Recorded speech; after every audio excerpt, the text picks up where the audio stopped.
Welcome into Phil's Tax Hacks and Other Retirement Facts with CPA and personal financial specialist Phil Putney. Now let's get rolling with today's show. Hey gang, welcome into Phil's Tax Hacks and Other Retirement Facts, and let's get into some statistics. Did I say that right? Easy for you to say, right? Statistics. Yeah, I know. Yeah. It's a tongue twister. It is. Some statistics is even more. We got some retirement statistics that are either disturbing or encouraging to talk about this week on the show. What's going on, pal? How you doing? I'm doing great. Yeah. Loving summer and spring finally getting around here. So camping season's around the corner. Got the camper out. That's true. Getting ready. Yeah. I'm going to be in the pool here. It's in a couple of days. At the time we're taping this, it's about to get hot. I can't talk. Get hot. Get into the pool. About to get hot, and I'm going to get in the pool. So anyway, I got some retirement statistics, Phil, and let's talk through these a little bit. Statistics are fun and funny, right? Yeah. Because people are like, math doesn't lie. It kind of does and it kind of doesn't, right? Yeah, I think there probably is a statistic around that too. So it depends on how you want to shape it, but either way. I will have some fun with these, but I do want to look at them to see not so much about the actual statistic, I guess, itself, but really more of what it maybe could be indicative of. Mm-hmm. So maybe we'll look at it that way, and how to possibly improve our own retirement journey based off of that. And the first one actually is disturbing. I'm going to go ahead and throw that out there, in my opinion anyway. I'm sure many will agree. Women overall have a smaller retirement savings amount when they get to retirement than men. The average about $57,000 versus $118 for their male counterparts. Definitely disturbing. Yeah, absolutely. I mean, that's, half.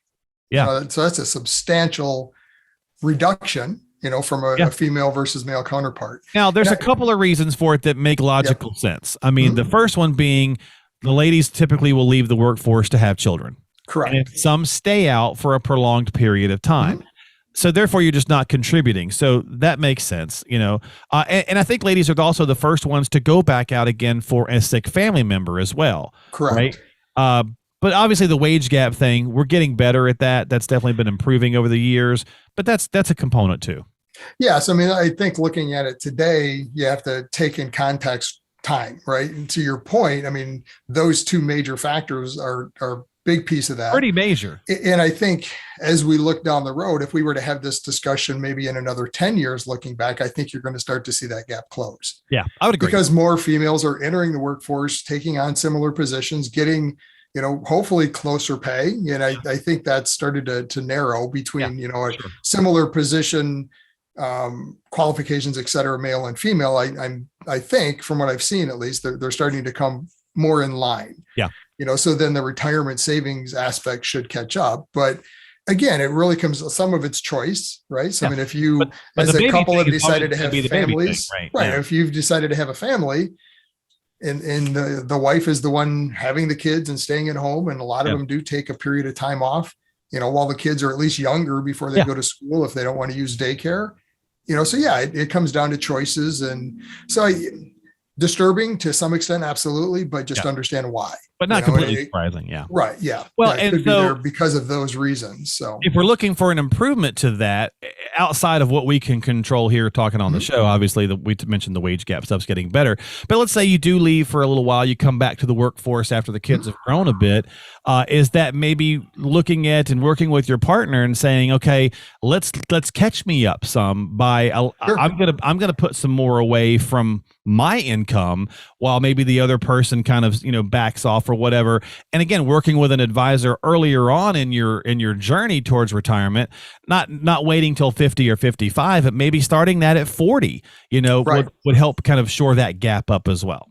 Absolutely. And that could be a great answer to that, is that once you get beyond the younger kids and, now they're maybe in middle school, high school, full-time, into college, now maybe you can shift some of the contributions to the spouse that was out of the workforce for a time to catch them up, so to speak, to bring, I mean, at the end of the day, for the married couple, as long as they stay married, it really doesn't matter whose money, right? I mean, but technically, you've got to be very careful in today's environment, because we see it all the time. There's divorce happens later on. Yeah. And now, one spouse, the main working spouse, has all the retirement assets, and the non-working spouse or the spouse that took the time off has lesser assets. And a lot of times through divorce, I mean, that'll get kind of balanced out, but It it can, but helps. still, yeah, Yeah, you get down it that. still helps to balance it out if you kind of shift it to make, both sides of the equation Well, work it's out back to that. similar. It's back to that conversation. Things that we try to talk about on the show, which is Mhm. preaching planning and empowerment for your situation. Right. And a little side note on that, whole divorce thing there. A lot of times, what happens traditionally is we think, well, we're getting a divorce. I want the house, especially the lady. Right. They'll be like, I want the house. I've raised my kids there, whatever, or the kids are still being raised there. And it's not always the biggest asset. Sometimes it can be a Well, retirement account. So you want to make sure, yeah, and that, I mean, there's all sorts of things we can get into on that. I'm working with a Yeah, we'll do another client right now that came to one of our classes. She's going through a divorce and helping her understand that, the house versus retirement accounts. I mean, the biggest consideration to look at there is taxes, right? Yeah. The house is tax-free money. I mean, you can sell that tomorrow, and depending on gain or whatever else, I mean, it's basically tax-free money. Mm-hmm. The IRA, 401k is not, right? Yeah. So you've got a partner in that account and it's worth $1 million. Well, yeah, but you got to pay taxes to get it out to where it's spendable. And that's going to cost you 20, 30, 40%. Who knows? I mean, it depends on your bracket and age and all the other factors that play into it. So yeah. The house could be more, the account could be more, it could be an amicable thing where you're splitting everything. But then again, yeah. So not saying we're planning towards divorce, but it's just, again, right. It's a discussion that you guys have to have as a married couple to, if it makes the other spouse that doesn't have as great of assets more comfortable to know there's some balance, then work that way. Okay. All right. So that's our first statistic. Definitely. And we know women have been underserved in the retirement field for a long time. It's definitely getting better. There's more women retire. There's more women planners, more and more happening. It's only about 16%, I think, but there's still more on the way coming up and stuff like that. So definitely getting better all the time. So statistic number 2, in order to have a comfortable retirement, experts are estimating that you need 1.04. So I'm guessing 1,040,000. What a strange number. Yeah. I know. How did they come up with that? 40,000. 1,040,000, a 10% increase from the prior year to retire comfortably.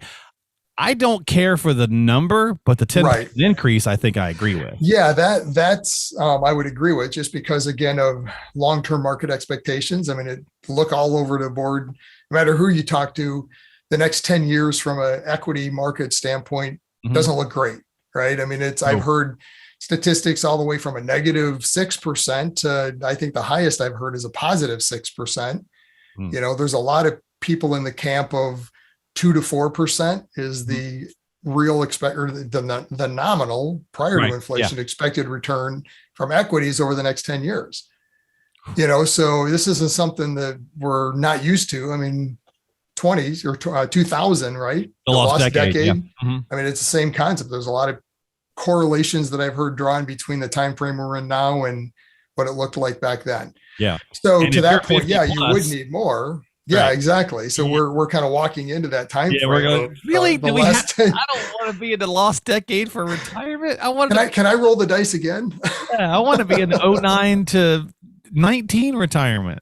Yeah. Window. So, we all do, right?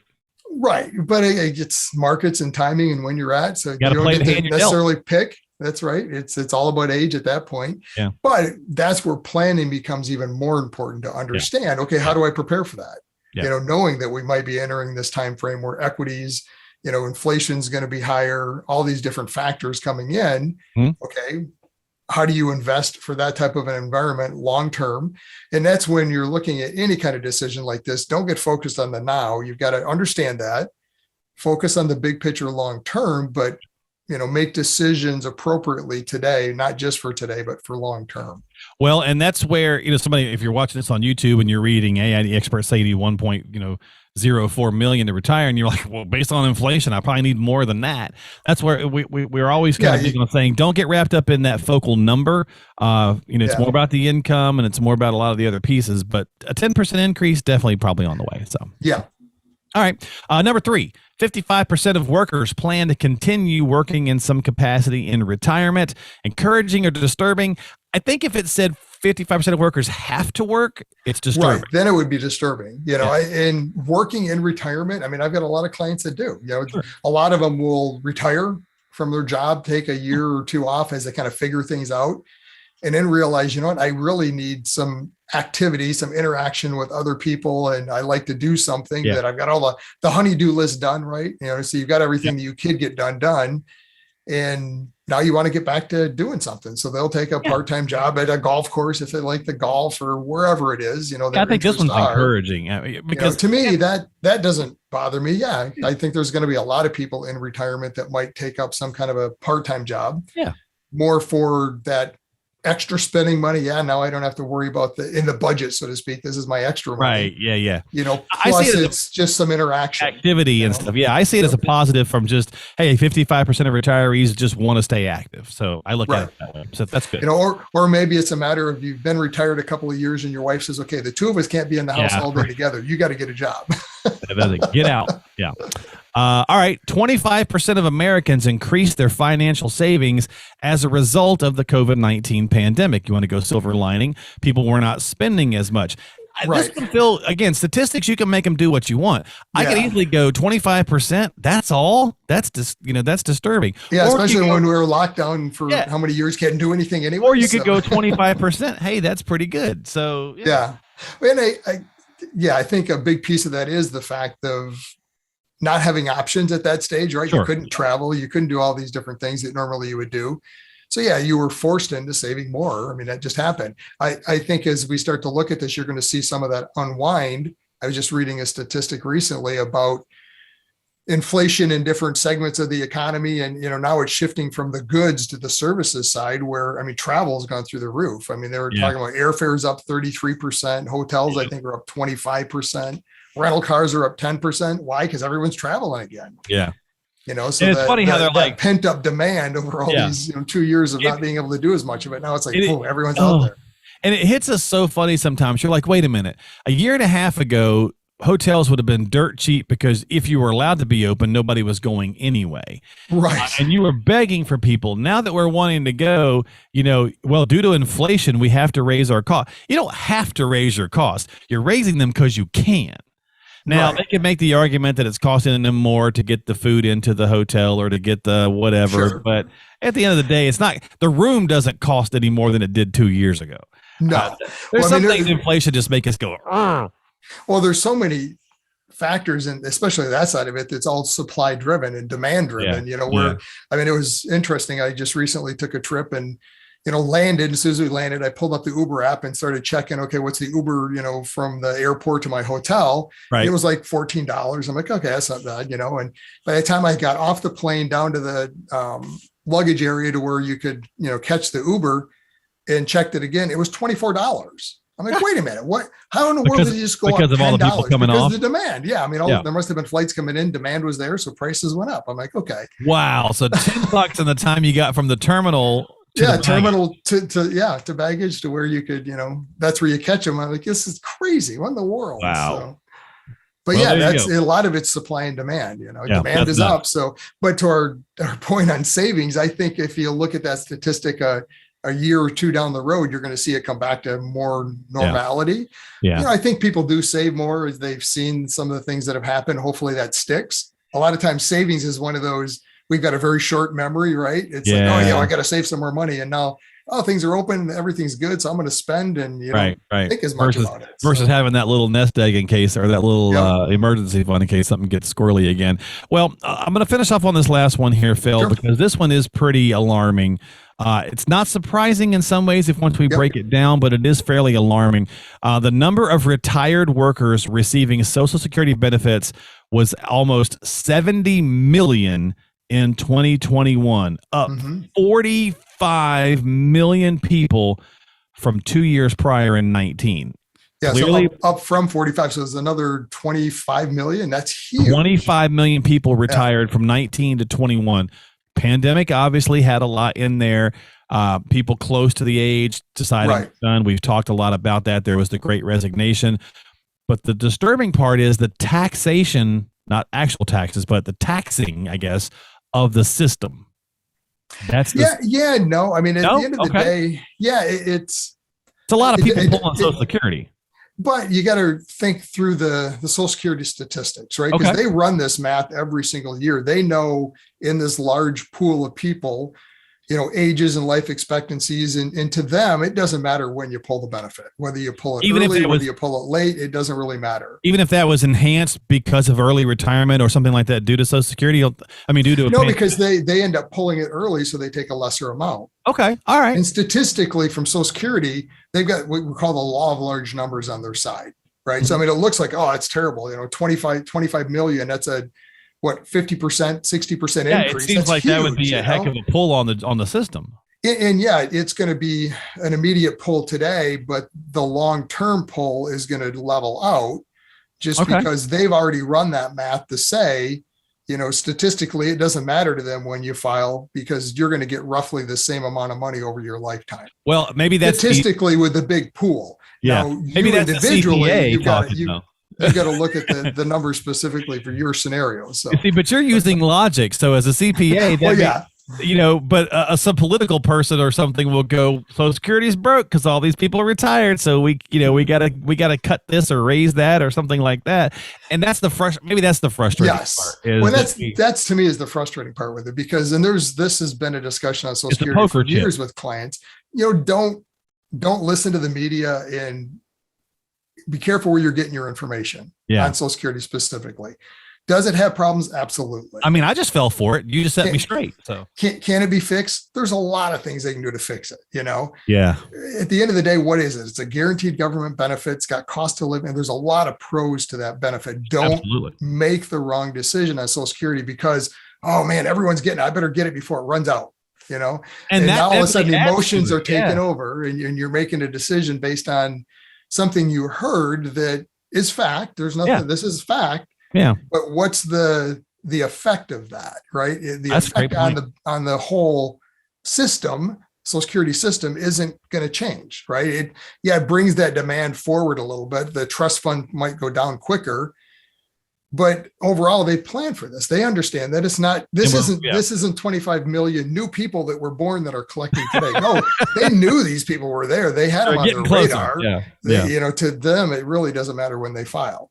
So be careful with the statistic. It doesn't surprise me. Again, with the pandemic, there's a lot of people that decided to retire, jumped on Social Security. Yeah. Markets were down early pandemic. So maybe their plan was to let it ride. But they were looking at their accounts and saying, forget it. I'm going to file for Social Security. Why would I pull from my accounts today? There's a lot of factors that probably played into that big increase in numbers, but well, fun conversation for sure, because I talk about this stuff day in and day out, and I just got schooled for a second, right? So my immediate thought was, man, 25 million people, that's going to freaking put a drain on it's going to go. Yeah. I kind of bought into it and I know better. Right. So it's easy to, and I'm glad that happened actually, because it's easy to illustrate to our listeners and stuff and viewers that it can happen to all of us, right? It's easy to kind of get pulled into stuff, but sometimes we need that pro logical mind. Again, like we talked before, I can step back. I'm not in that decision today. I can give you kind of the logical piece of it.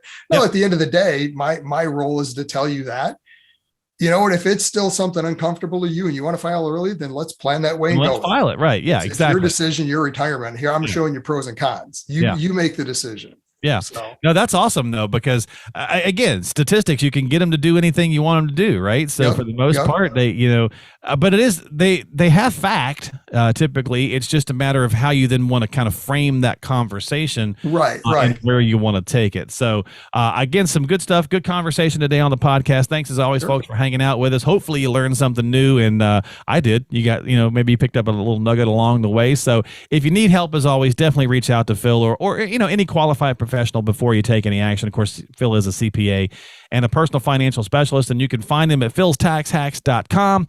That's philstaxhacks.com. Don't forget to subscribe to us on Apple, Google, Spotify, iHeart, Stitcher, YouTube, whatever platform to catch new episodes as they come out. Of course, at the main website, it'll link you back to Phil's website so you can contact him if you'd like. The number's on the screen. You can also just call him if you're listening, which is 248-888-7530. Lots of ways to get a hold of him, but always check with a pro before you take any action on something from our podcast or any other show. Phil, thanks for hanging out, my friend. Fun conversation. I appreciate you. You too. All right. We'll see you next time right here on Phil's Tax Hacks and Other Retirement Facts. Investment advisory services offered through AFS Wealth Management. The content of this program is provided for informational purposes only and is not a solicitation or recommendation of any investment strategy. Investments and/or investment strategies involve risk, including the possible loss of principal. There is no assurance that any investment strategy will achieve its objectives.